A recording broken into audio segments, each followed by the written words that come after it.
Morning student, आज मैं आपको कुपोषण के उपाय के बारे में बताऊंगी। जैसा कि मैंने पिछले लेक्चर में आपको कुपोषण के बारे में बताया था, कुपोषण के कारण कौन कौन से हैं उनको मैंने डिस्क्राइब किया था।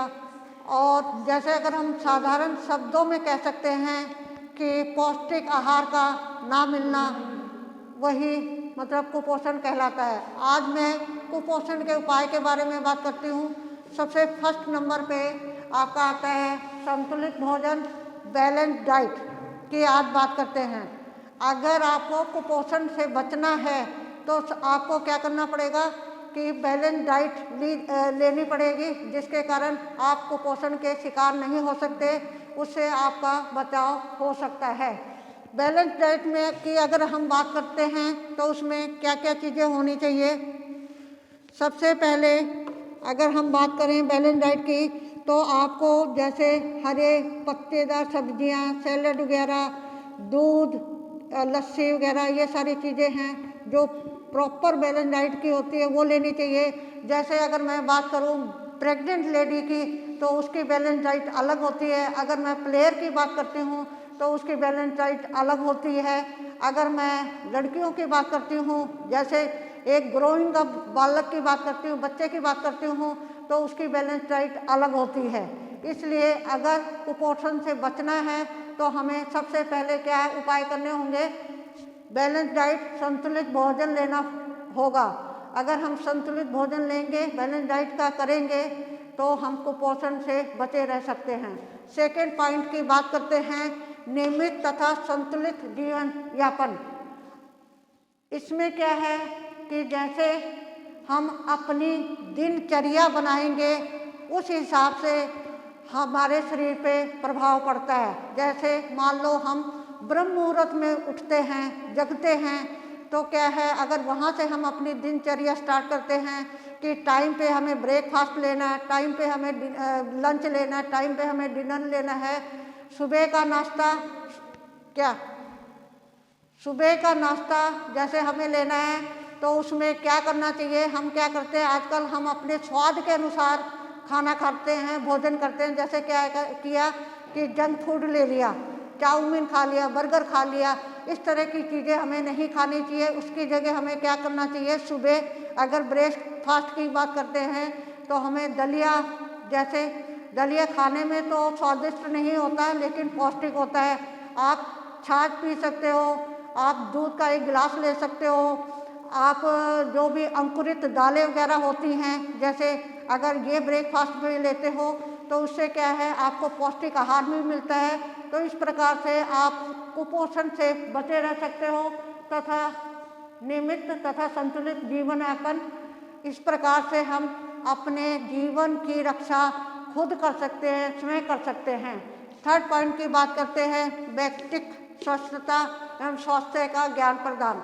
अगर हम पर्सनल हाइजीनिक की बात करते हैं, खुद की स्वच्छता की बात करते हैं, तो जो छोटे बच्चे होते हैं स्कूल में, जैसे उनको सिखाया जाता है कि ब्रश कैसे करना है, अपने बालों को कैसे करना है, नेल्स नहीं बढ़ने चाहिए। तो ये सारी चीज़ें क्या होते हैं, अगर मान लो छोटा बच्चा है, आप उसको नहीं बताते हो तो वो क्या करता है, और उसको अगर खाना खाना है तो उससे पहले क्या करना चाहिए, हैंड वॉश करना चाहिए। अगर इस तरह से आप अपनी दिनचर्या को लाते हैं तो जो भी है हाथों में कीटाणु होते हैं, अगर हैंड वॉश करते हैं तो कीटाणु नष्ट हो जाते हैं। उसके बाद क्या करना चाहिए, भोजन कैसा करना चाहिए, भोजन हाइजीनिक होना चाहिए।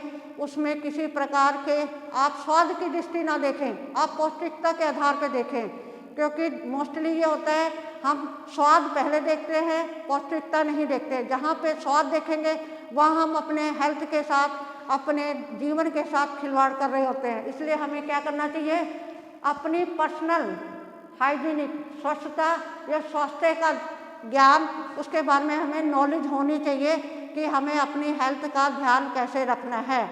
अगर आपको सही तरह के प्रॉपर गाइडेंस मिलेगी तो आप अपनी नॉलेज मतलब आप अपने स्वास्थ्य का ध्यान रख सकते हैं, अदरवाइज नहीं। स्कूलों में भी समय समय पे बच्चों की चिकित्सा के लिए डॉक्टर बुलाए जाते हैं। डॉक्टर लोग आते हैं, बच्चों को परामर्श देते हैं, काउंसलिंग करते हैं, गाइडेंस देते हैं कि आपको कैसे करना है। छोटे बच्चों को बताया जाता है आपको प्रॉपर ब्रश कैसे करना है, ब्रश किस तरीके से करना है, ये सारी चीज़ें उनको बताई जाती हैं और उनका प्रॉपर चेकअप भी होता है।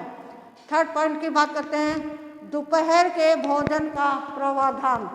अगर हम लंच की बात करते हैं, ऐसा होता है कई बार हम क्या करते हैं, दोपहर में कैसा भोजन करना चाहिए, प्रॉपर बैलेंस डाइट नहीं लेते हैं। उसमें क्या होता है कि हमें सारी चीज़ें, प्रोटीन भी होना चाहिए, दाल, ठीक है, सब्जी, पौष्टिक आहार, लस्सी वगैरह, सैलड वगैरह, ये सारी चीज़ें होनी चाहिए। लेकिन हम क्या करते हैं, आजकल हम अपने जीरो फिगर मेंटेन करने के लिए, उसके लिए क्या करते हैं, हम अपने आप को डाइटिंग पे रखते हैं। वो नहीं करना चाहिए।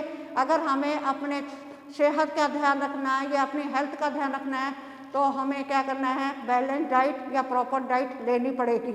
पौष्टिक आहार की बात है भोजन में, यह है कि अगर भोजन में आपने ठीक से कर लिया तो शाम के टाइम आपको लाइट भोजन करना चाहिए, हल्का भोजन करना चाहिए, सुपाच्य भोजन करना चाहिए, जिसके कारण आपको डाइजेस्ट सिस्टम में कोई किसी प्रकार की प्रॉब्लम नहीं होगी। अगर आपका डाइजेस्ट सिस्टम सही होगा तभी आप कुपोषण से बच सकते हैं, अदरवाइज आप कुपोषण के शिकार हो सकते हैं।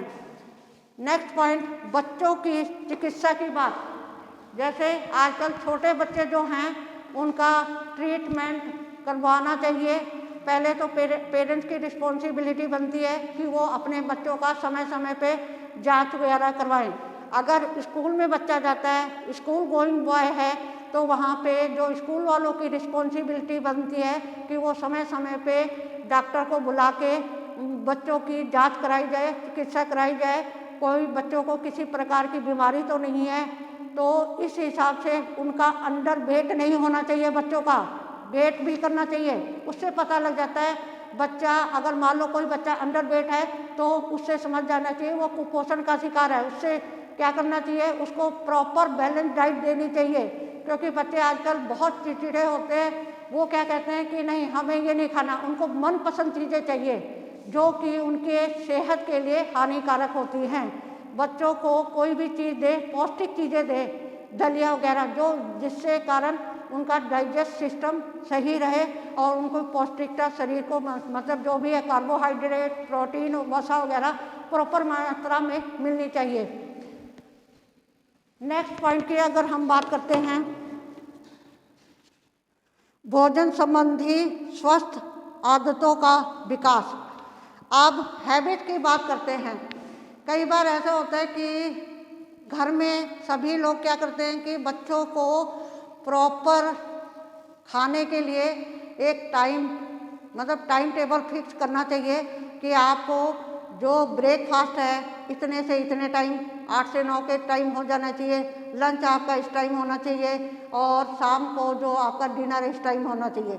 तो उसके लिए ये नहीं है कि आप ये कहो कि नहीं आप जो सुबह का ब्रेकफास्ट है वो ब्रंच के टाइम कर रहे हैं। ब्रंच के टाइम नहीं, ब्रंच का मतलब है ना तो आप ब्रेकफास्ट में रहते हैं ना आप लंच में रहते हैं। इसलिए क्या करना चाहिए, अगर ब्रेकफास्ट है तो वो उसी टाइम पे करोगे तो सही रहता है, उससे आप कुपोषण से बचे रहते हैं।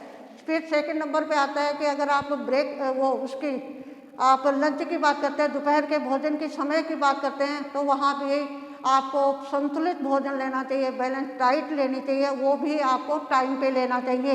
ये नहीं कि आज आप 4 बजे ले रहे हैं, कल को आप 12 बजे ले रहे हैं, ये नहीं, एक टाइम फिक्स होना चाहिए। इसी तरह से अगर मैं बात करती हूँ आपके डिनर की बात करती हूँ तो वो भी आपको क्या करना चाहिए। वैसे तो मोस्टली ये कहते हैं सूर्योदय से पहले खा लेना चाहिए, लेकिन आजकल इतनी हमारी बिजी लाइफ है कि हमें खाने के लिए टाइम नहीं मिलता है।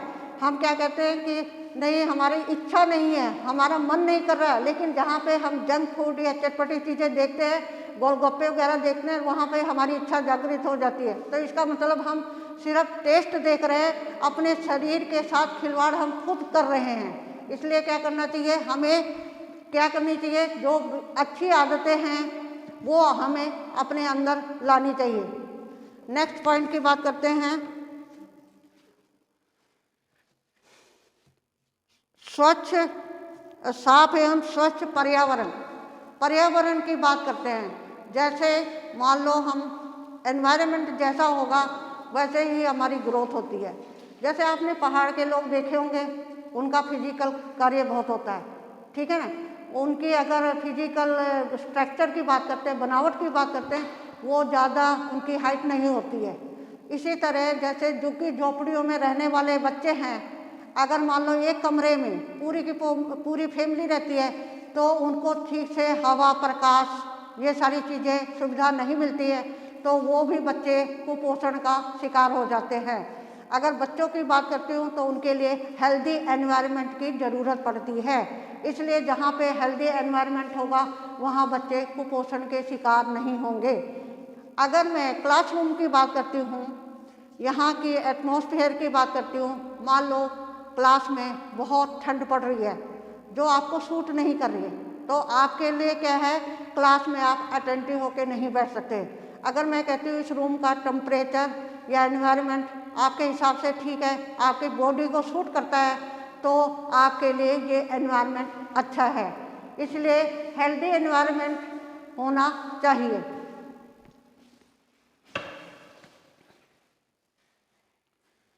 इस प्रकार से ये सारे जो प्रकार हैं, इस प्रकार से हम कुपोषण के शिकार से बच सकते हैं।